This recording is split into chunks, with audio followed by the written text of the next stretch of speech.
اور جبکہ ابراہیم علیہ السلام نے کہا کہ اے میرے رب اس شہر مکہ کو امن والا بنا دیجئے اور مجھ کو اور میرے خاص فرزندوں کو بتوں کی یعنی شرک سے حفاظت سے بچائے رکھیے۔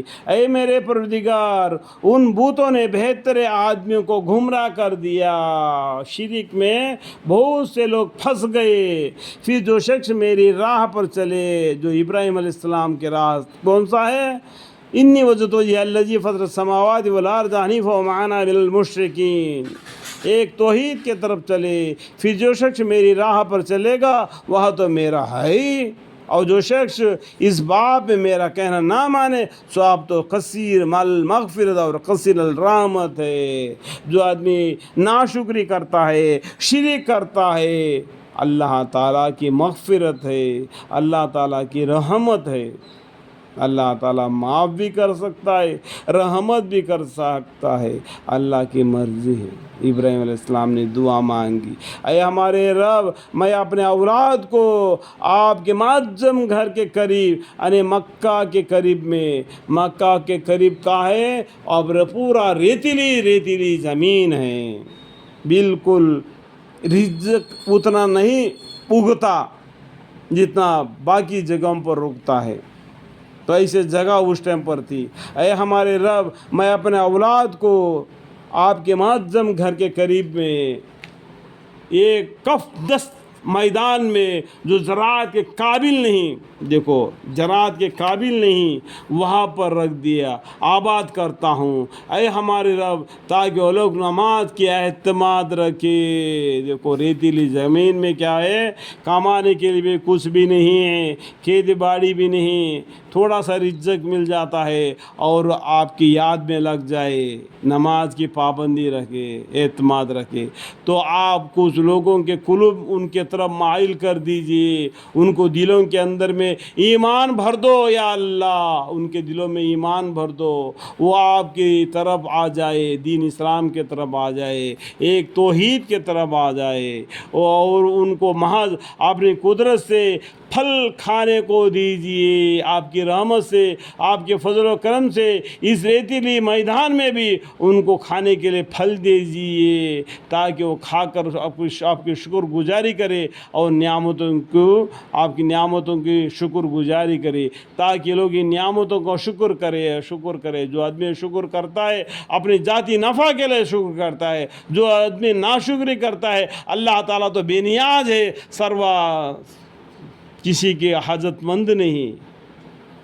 اے ہمارے رب آپ کو تو سب کچھ معلوم ہے، جو ہم اپنے دل میں رکھے اور جو کچھ ظاہر کرے، اللہ تعالیٰ سے تو کوئی چیز بھی مخفی نہیں، نہ زمین میں اور نہ آسمان میں۔ ربنا انک تعلم ما نخفی وما نعلن وما یخفی علی اللہ من شیء فی الارض ولا فی السماء۔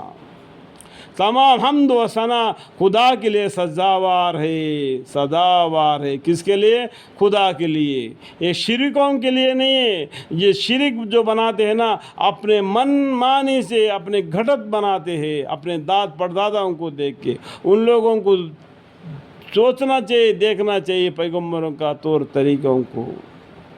تمام حمد و ثنا خدا کے لیے سزاوار ہے، جس نے مجھ کو بڑھاپے میں بوڑھا ہو گئے تھے تو ان کو اسماعیل علیہ السلام بیٹا اور اسحاق علیہ السلام بیٹا یعنی 2 بیٹے عطا فرمائے۔ حقیقت میں میرا رب دعا کا بڑا سننے والا ہے، رب لسمیع الدعاء۔ اے میرے رب مجھ کو بھی نماز کا خاص اہتمام کرنے والا رکھیے، الحمدللہ، اور میرے اولاد میں بھی آمین۔ باجوں کو اے ہمارے رب اور میری یہ دعا قبول کیجئے، آمین، اور اے ہمارے رب میری مغفرت کر دیجئے، رب اغفر لی، ربنا اغفر لی، ربنا اغفر لی، ربنا اغفر لی۔ اے ہمارے رب میری مغفرت کر دیجئے، اور میرے ماں باپ کی بھی اور کل مومنوں کی بھی حساب قائم ہونے کے دن۔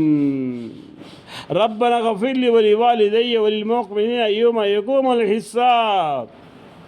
اور اے مخاطب تو اے مخاطا جو کچھ یہ ظالم کافی لوگ کر رہے ہیں اسے خدا تعالیٰ کو بے خبر مت سمجھو، کیونکہ ان کو صرف اس روز تک مہلت دی رکھے ہے جس میں ان لوگوں کی نگاہیں پھٹی رہ جائے گی، پھٹی کی پھٹی رہ جائے گی۔ اور اے مخاطب جو کچھ یہ ظالم کافی لوگ کر رہے ہیں ان سے خدا تعالیٰ کو بے خبر مت سمجھو، بے خبر مت سمجھو، کیونکہ ان کو صرف اس روز تک مہلت دے رکھے ہے جس میں ان لوگوں کی نگاہیں پھٹی کی پھٹی رہ جائے گی۔